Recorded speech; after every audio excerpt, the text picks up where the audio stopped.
What makes up a good mindset for an equestrian rider? Let's have a look at the ingredients that make it the difference between when you have a good mindset and you have a poor mindset and things just fall apart and get really ramshackle really fast. Of course, sometimes it's obvious to see when you've got a good mindset, when you've got a poor mindset. You know, a good mindset is like putting on a coat, like putting on a jacket and making sure you've got your warm boots on when it's wet and horrible. The opposite of that is where you've raced outside, haven't taken any notice of what you put on, and then realised you're not appropriately attired with the weather around you. That's an obvious sign of good mindset, poor mindset. But what really makes up the ingredients for keeping all those things in place in terms of being able to show up all the time with a good mindset, and how do we do it? What are these ingredients? These mysterious ingredients that athletes at the highest level seem to have, and yet we sometimes struggle with as everyday riders. Now, of course, the obvious one is easy. That's resilience. Resilience is always going to make up a huge part of your equestrian journey. Resilience is the bedrock of everything that we do as an equestrian, because you're always going to have to show up. You're always going to have to bounce back. Resilience is thought of often as character building. It's making sure that no matter what the ups and downs, and there will be plenty of ups and downs, you show tenacity and determination to get back up there and be stoic. And that is a cornerstone of everything that is equestrian. Resilience is definitely part of one of your main ingredients for a good mindset. So the question then is resilience on its own good enough for what we want to do? Yes, resilience makes a big part of our ingredient to being a good mindset, but it's actually not everything. And in fact, if we teeter too far into resilience just by itself, that's when we often face burnout. We also don't think flexibly, we're not open-minded, and we just keep standing back up rather than looking at different ways that we can solve a problem, understand a problem, making sure that we're looking at it in 360 degree, as well as being determined, but making sure we're using our intelligence and our skills to overcome problems or resistances that we're having in training, either with ourselves, with a horse, or the combination of both. So weirdly, the second skill that we've got to lean into in our ingredients of good mindset is actually being open and flexible. In other words, don't always show resilience. Don't always stand back up. Know when times when you need to walk away. Know when times when you need to look at a problem from a different angle. Know when to make sure you keep your rain jacket on when it's pouring rain. You don't have to be totally resilient all the time. You sometimes have to look at problems and skills that allow us flexibility, allow us to understand and do things in a different way than we might have done it for the last 2 weeks. Just because you've acquired a skill and it's worked in the past doesn't mean it should work in this moment. So being resilient is one. That's one of our most important things. But equally, we've got to think when to be flexible, when to be open-minded, and when tenacity isn't always our strength. The next skill you think about as being really important is that emotional regularity. In other words, making sure when we're tired and frustrated, when we're unsure about things, when we're fearful of things, we can understand our emotions and understand they are an emotion. They're not necessarily related to skill, but also address it as, what do we need to do now?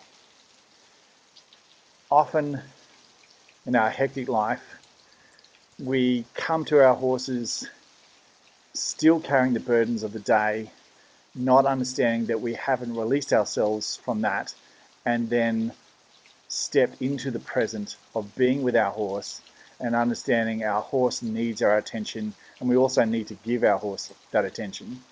So emotional regularity, and also making sure when we do have those moments of frustration, which will happen in training, any form of training will not go smoothly, will not go exactly to plan. There is nothing that goes linear in a certain way.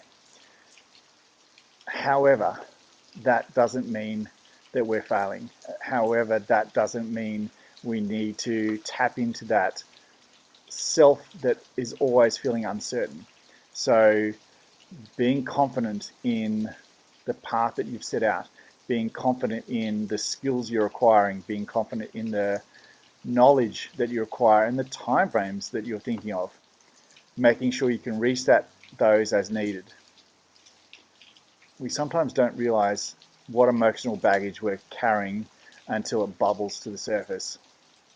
And also, when you think about it, if you're well practiced in emotion, in other words, you're well practiced in feeling uncertain, or you're well practiced in that feeling of I'm not worthy of my horse, then that muscle has got used to carrying Everest. You've practiced it well, you've built it well, it is strong, it has got stamina. So then leaning into the fact that you now need to change and decide, will I be kind to myself? Will I take more understanding into this situation? Will I take the pressure off and understand what's required rather than the emotion that's battering and badgering me? We sometimes overfeed the emotion that wants to overwhelm us and don't regulate the one that will actually relieve and reset us and take us on a pause and take us on a different strategy. And even if that strategy means I need to step out of this moment for a little bit, or I just need to sit with that. Having good emotional regularity means we often have a much stronger mindset when things aren't going to plan. So adding in then, can I stay focused? Can I stay on track? One of the biggest things of that being present and being focused in the task orientation. And then of course, if we can focus on the task, we can better understand what I'm trying to achieve and also doing what matters. You know, when those emotions pop up, they sometimes take us on a sidetrack, and is it a battle I even need to have today? So staying focused, what is the plan? Being present, those little ingredients all knock in together. And we sometimes don't pay enough. We think we're present. We think we are focused on our task. But are we doing what we actually set out to do? And is our horse in that same time frame as us? All too often, we can come to a session with certain hopes and aspirations, and yet we don't read that our horse isn't on that same path today. It isn't ready to be doing the task. It may need a little longer in the warm-up. It may just need a little adaptation. But sometimes we plow on because we do have that locked mindset, that static. We have that mindset that is very rigid instead of being adaptive to what's needed in our time. And that doesn't mean a session is just blown out of the water, and doesn't mean that it can't come back to what we were trying to do. But it means sometimes we have to do steps 3 and 4 rather than steps 1, 2, and 8. So being focused isn't about being single-minded. Being focused is, yes, having your plan, but also making sure you're focused on what the feedback is you're getting from your horse in an open and transparent way, not in a bloodied-minded, you must get this done. Remember, you're dealing with someone that's supposed to be your partner, so treat them as a partner. Take them on board to your conversations and your expectations and thoughts, and making sure that they are bonded into that moment and not just a passenger to that moment. Final thought of these ingredients, and there's more to it than just these, but these are the ones, if you think about enhancing your mindset and making sure that you've got a better mindset, these are some of the ingredients that really help. One of the last things to remember, and one of the most important ones, is what do I accept? What do I look to change and improve? And what things do I just need to walk away from? Acceptance is a funny thing, because acceptance is, you know, what I need to train towards of building my skills and my tolerances, but understanding also where your limits are. There's no use you're going to yourself, oh, I should be able to just ride in pouring rain today, or I should be able to just ride in howling wind today. If you or your horse are hypersensitive about either of those two things, you don't suddenly just go to its extreme level and then throw yourself in the deep end and expect a great result. It's coming at things and letting yourself grow and letting yourself evolve into things. And so that's where sometimes acceptance changes over time. What you can accept, what you need to accept, and what's possible to accept as well.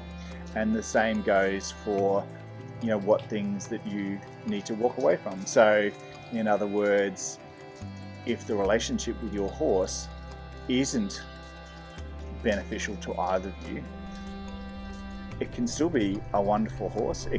You can still be a wonderful rider, but at the end of the day, it is a relationship. Like, the relationship takes two sides, and the relationship needs to be growth and supportive.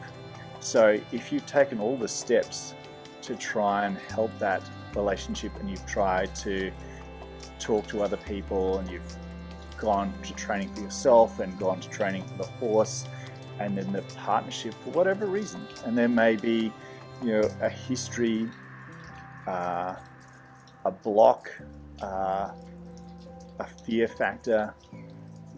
There could be pain, and this could be pain from horse or rider, or there could be unconscious things that you're doing that you're communicating to your horse, but for whatever reason, this particular horse has a very low tolerance to that. Like, so, you know, if it's a hot horse and you're very stiff from an injury, or you have held fear from the last horse that you had because it used to rear, or when it went out it got overwhelmed, and you hold that tension,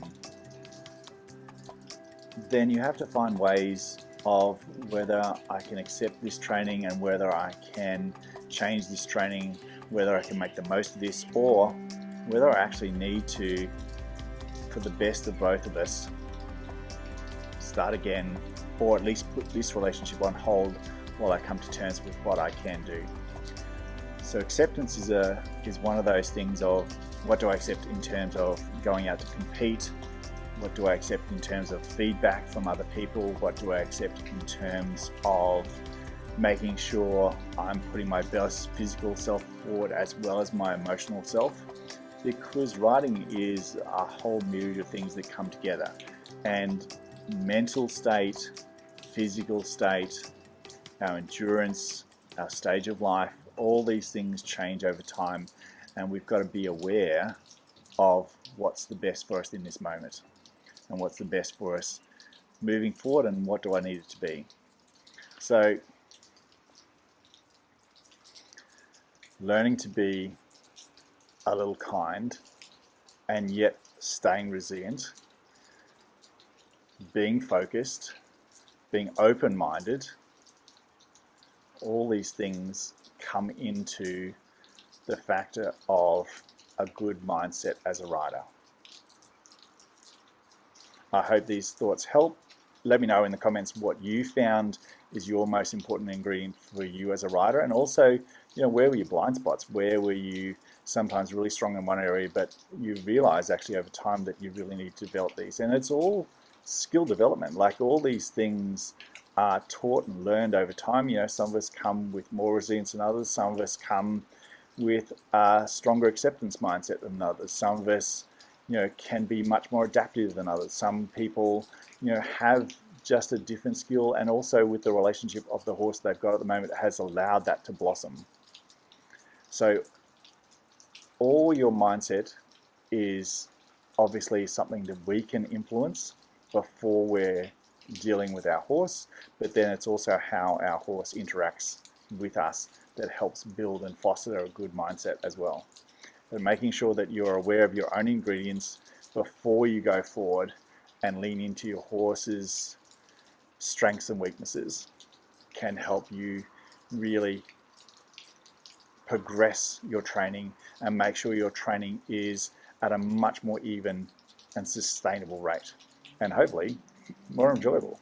Because at the end of the day, a good strong mindset makes it not only for progression, but it also generally makes for an even enjoyable riding partnership. And that's where that emotional regularity lands at the end of the day. Take care. I hope you enjoyed this video. Like and subscribe, and let me know in the comments like how you found your mindset, what your strengths and weaknesses. I'll also leave in the link in the comments below. There's a coaching online sessions if you ever want to book in and find out for yourself, how you can better your mindset and grow from there. Take care. I'll see you on the next video.